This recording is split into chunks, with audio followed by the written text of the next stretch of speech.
നമസ്കാരം സുഹൃത്തുക്കളെ. ശതമാനവുമായി ബന്ധപ്പെട്ട എൻ്റെ ഒരു വീഡിയോ കണ്ട ഒരു സുഹൃത്ത് എന്താണ് ശതമാനം എന്ന് ഒരു സംശയം ചോദിക്കുകയുണ്ടായി. അങ്ങനെയുള്ളവർക്ക് വേണ്ടി എന്താണ് ശതമാനമെന്ന് ഞാൻ വളരെ ലഘുവായി വളരെ സിമ്പിളായി പറഞ്ഞു തരാം.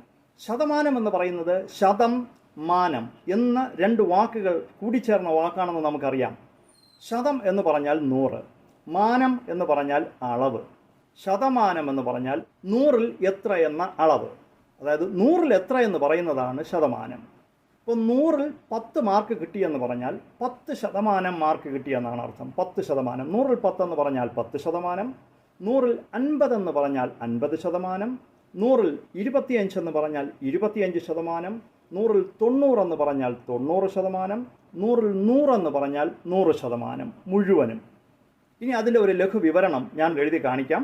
ശതമാനം 100-ൽ 10 എന്ന് പറയുന്നതിന് 10% എന്ന് പറയും. 100-ൽ 25 എന്ന് പറയുന്നതിന് 25% എന്ന് പറയും. 100-ൽ 80 എന്ന് പറയുന്നതിന് 80% എന്ന് പറയാം. 100-ൽ 100 എന്ന് പറഞ്ഞാൽ 100% എന്ന് നമുക്ക് പറയാം. 50-ൻ്റെ 25% എത്ര എന്ന് ചോദിച്ചാൽ നമുക്കിങ്ങനെ കണ്ടുപിടിക്കാം. 50 × 100-ൽ 25 സമം, ഇവിടെ 0-ഉം 0-ഉം ക്യാൻസലായി പോവും.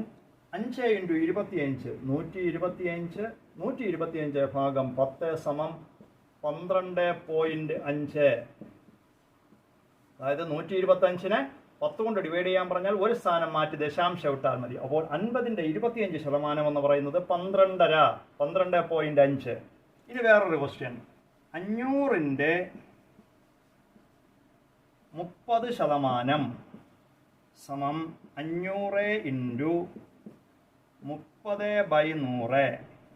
ഇങ്ങനെ വരുമ്പോൾ 2 0-ഉം 2 0-ഉം ക്യാൻസലായി പോകും. ബാക്കി 5 × 30 സമം 150. അപ്പോൾ 500-ൻ്റെ 30% എന്ന് പറയുന്നത് 150 ആണ്.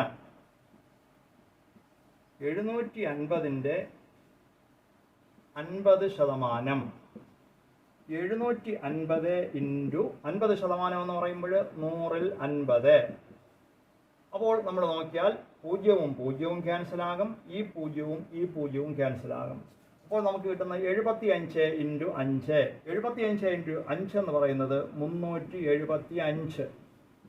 എങ്ങനെയാണ് 75-നെ 5 കൊണ്ട് ഗുണിക്കുമ്പോൾ 375 എന്ന് എളുപ്പത്തിൽ കണ്ടുപിടിച്ചതെന്നറിയാമോ?